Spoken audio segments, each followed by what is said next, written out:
our next panelist is Jaclynn J. She's from the USA. She lives in Taiwan. Originally from Hawaii, USA, Jaclynn is now based in Taiwan. She's a PhD student in the field of feminist philosophy. She's a university lecturer and a published writer, a budding activist working in the field of women's rights and gynocritical research. She's created and manages one of the only feminist-focused book clubs in Taiwan, volunteers with various non-profit organizations, and is a voracious reader. She loves traveling, ancient and medieval history, critical thinking, and challenging the status quo. So Jaclynn's going to tell us about what's happening in Taiwan. It's the first time that we've had somebody talking to us from Taiwan, so it's totally brilliant. As a signatory of the Declaration on Women's Sex-Based Rights, I am very privileged to be here to talk about what is happening in Taiwan. Unfortunately, not a lot of people are talking about this issue, so I think it's great to have this on this platform. So I'm going to be discussing gender ideology, gender identity legislation in Taiwan, which is something that really only started to take form earlier this year. And in case you're wondering why I am talking about Taiwan, I am legally a permanent resident of Taiwan, originally from Hawaii, but I've been living here since 2008. So earlier this year, I was actually contacted by several people who volunteer with different LGBT organizations in Taiwan about the issue of self-ID. And I was completely unaware that this was happening. English news outlets were not covering this story. The details were sparse. And after getting together with different sources in the government, different sources in LGBT organizations, I was able to write a very detailed article about this issue. And luckily enough, my story was published in Feminist Current. So far, it is the only outlet for any news on this topic that's written by someone in Taiwan that talks about the negative effects that self-ID can have on the populace, on women. Interesting fact, right after I published that article on Feminist Current, my Medium page profile where I had been writing, I was deplatformed for hate speech. So after previously winning an award on Medium for being a top writer in feminism, they deleted my account. So that article definitely pushed some buttons. So to go into details about what is happening in Taiwan, on September 23rd of this year, the Taipei High Administrative Court issued a ruling which allowed a trans-identified male to change his legal sex to female without so-called sex reassignment surgery. And that is the first of its kind in Taiwan. It has never happened before, and it sort of came out of the blue. For more than 20 years, the only legal way to change your sex was very complex, very difficult, very few people did it. And it included having to do things like removing reproductive organs, completion of sex reassignment surgery, living as the opposite sex for at least 2 years, having the support of parents and family, being between the age of 20 and 40, and having a IQ score between 85 to 115. So there were a lot of rules. And between 2008 and 2020, there were discussions on changing this law, but there was no solid plan enacted. Okay, so what happened this year really came out of the blue. And the question I asked myself was, how did this ideology suddenly take hold, seemingly out of nowhere? And it appears that certain groups in Taiwan have been working basically in, secrecy to make this happen, which I'll explain a little bit more about later. So to give you some background about Taiwan, in case you're not familiar with the country, the last 3 decades has seen Taiwan join the ranks of the most vibrant democracies in Asia. Since the 90s, democracy and respect for human rights have become an increasingly prominent part of the island's identity and values, which is one of the reasons why I chose to live here. For example, Taiwan became the very first country in Asia to legalize same-sex marriage, and that happened in May of 2019, and I was there at the marches and the rallies and the pride parades leading up to that monumental victory for equality. So when well-meaning people in Taiwan, when the average Taiwanese person hears trans rights, they assume something similar to gay rights is being asked for, is being presented. But as we all know, that isn't the case.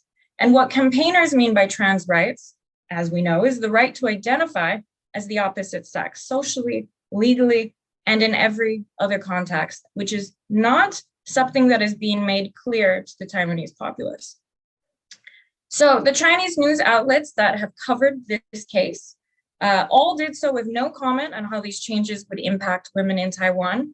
Across the board, they just copy and pasted statements from groups that represented trans activist interests, offered no counter opinion or discussion of potential harm to women or girls. And the English language news outlets were even worse. They had the barest of details, and of course, they failed to discuss any negative impacts. According to a Taiwanese source that I spoke to, who is active in the LGBT community, of course, all of the people who came to me preferred to remain anonymous because they see what's happening in the West. And a lot of these people have prominent positions. They're lawyers, they work in the government. So last year, Taiwan's highest administrative branch decided to fund research on public opinion regarding gender self-ID or sex self-ID. But this research is being led, ironically, by a gender studies department at a local Taiwanese university. The project is called the Legalization of Gender Change Requirements and Legislative Suggestions, and it aims to assess public and/or LGBT community opinions on self-ID requirements to provide the government direction on possible legislative change. And the research is being compiled through a series of questions conducted online through a Google form. Okay, so according to the sources that I've spoke with who work for the government, the research is strongly biased towards requiring only self-declaration of identity. Okay, it's been translated for me into English and it's heavily biased. The research is costing, by the way, it's costing the Taiwanese government 1.3 million Taiwanese dollars, which is roughly 37,000 US. And the survey seems by design difficult to find unless you're in the know. The government official who reached out to me personally had trouble finding this Google form. And unlike the general public, he actually knew what to search for. So searching online for information on the research being conducted, if you were to go search right now, or for the survey, the only thing you would find would be the institutions, information on the institutions who bidded to conduct the research. The only actual links to the form are found on transgender or LGBTQ related forums. The organizations behind the research, again, gender studies program at Taiwanese University, do not seem interested in including the general public and are heavily biased only in seeking out participation from a very few select groups.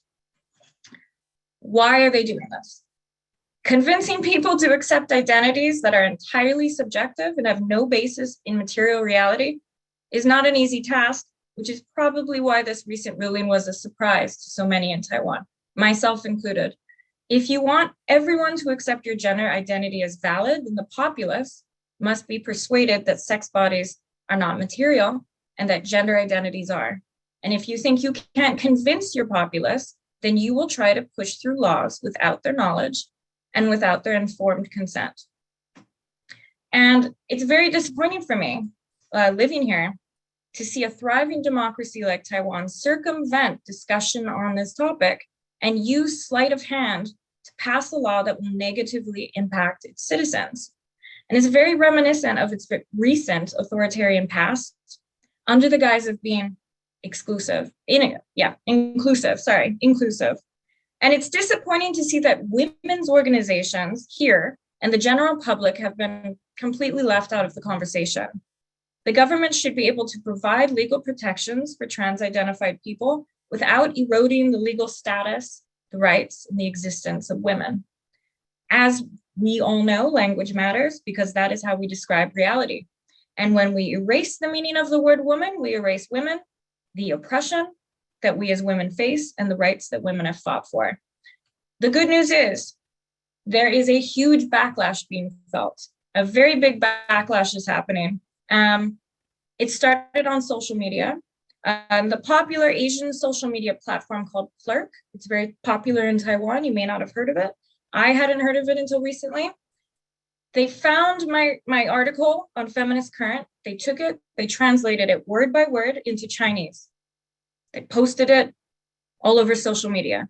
And this was perhaps the first time that many Taiwanese people had even heard of this issue. They've seen the details and had someone actually describe the reality of how this could negatively impact them. So young, liberal, educated Taiwanese people, they want to protect the rights of trans people, but they absolutely do not want to accept self-ID and intact males in female spaces. Many of the Taiwanese that I've spoken to just want to maintain the status quo. The status quo being the rules that were in place for the past few decades. So the Taiwanese women who have read this article, they started to form groups to discuss what was happening, and they started to organize. They did it very quickly. They started a campaign using the messaging app Line. If you're not familiar with Line, it's probably the most popular messaging app that we have here in Taiwan. And they were telling their friends, their family, members of the community to contact local legislators to complain about this verdict. And wondering why have they been strategically left out of this conversation? So the women leading this online campaign against self-ID, I've spoken to many of them, they're highly educated, lawyers, women working in LGBT activism, told me that the country's major parties have failed to support women, saying that the current administration has went completely silent after previously pledging feminist policies. So they're using their own time and money, and they're fighting back. So one of the main ways that they have been fighting back is they started to distribute leaflets explaining the ruling and its implications. These are some of the flyers. There are quite a few. I'll go ahead and show them to you. So they started distributing leaflets like the one that you see on the screen by hand. Thousands of these pamphlets were distributed by anti-self-ID feminists in Taiwan all around the city, which was very impressive. They printed out thousands of them, went on their scooters, went all around the city, did it by hand. Concerned citizens also created an online petition to appeal the ruling on self-ID on account of wanting to protect women-only spaces. This is great news, as of November 27th, they hit their goal of 5,000 signatures. As of now, it's well over that. And only about 5% of online petitions in Taiwan meet their signature goal. So very impressive. And as a result, the government is now forced to publicly address the petition and the concerns mentioned in it. This was another flyer that was being distributed, talking about the harms of gender identity, how it would harm women. So I was lucky enough to interview some of these women leading this fight, this new campaign against self-ID, and they wish to remain anonymous, of course, to avoid being targeted for harassment, but they're very eager to get their voices heard because their voices are not being heard in Taiwan. News outlets are not speaking to them. Their voices, their side of the story isn't being heard. Prior to self-ID being pushed in Taiwan, many of these women were not familiar with feminism. They were hesitant to refer to themselves as feminists. One woman that I interviewed, Miss Liao, who has personally handed out nearly 2,000 flyers warning about self-ID, said that I didn't consider myself to be a feminist before this movement hit. At first, I never even heard of self-ID and had no idea what it was about. After doing some research, I understood how deep the problem went and how it could really impact us. Another source that I spoke to, Ms. Lin, said something similar. She said, I didn't walk the street for any feminist issues in the past. I did talk about and argue about feminist and gender issues on the internet, but as far as starting a real social movement, this is my first time.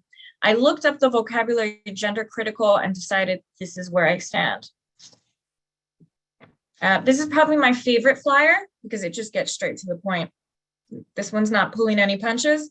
Did you know the first woman with a penis has appeared in Taiwan, and he is able to enter women's bathrooms, dorms, changing rooms, hot springs, etc. And this really made an impact when it came out because, yeah, it's very, very direct. I asked whether this new form of activism is spreading in Taiwan, and another source, Ms. Chen, said, at a certain pace, yes, but obviously not fast enough since it clashes with the recent trend of the LGBTQ inclusive agenda that was forced to be adopted by many mainstream Taiwanese feminists, human rights groups, and the Taiwanese government. So on gender critical movements, Taiwanese don't necessarily think that deep into the issue. It looks very distant to the average Taiwanese person, which creates a problem because it's harder to gain momentum when we need to spread awareness. But since the first self-ID verdict showed up, I believe it is possible for this movement to grow and continue growing. And I actually had a discussion last night with the same source, Ms. Chen, and they're in the process right now of setting up Taiwan's first national organization for, I don't think they have a title yet, but gender critical, radical feminist, anti-self-ID feminism, and they're in the process of setting that up now. This has really galvanized them. And it's really amazing to see what a small but growing number of women can achieve so quickly and under, adverse circumstances, very little support. And I think it really reflects the strength of Taiwan's women's collective energy and determination. And I expect that more and more women are going to be empowered by those that are brave enough to speak out against self-ID in Taiwan. And I really appreciate all of the people that came forward to come and speak to me about this issue. And as Jennifer said earlier, and I loved that, courage is a muscle. That's absolutely on point. And Taiwanese women are definitely flexing that muscle right now. And it's really brilliant to see.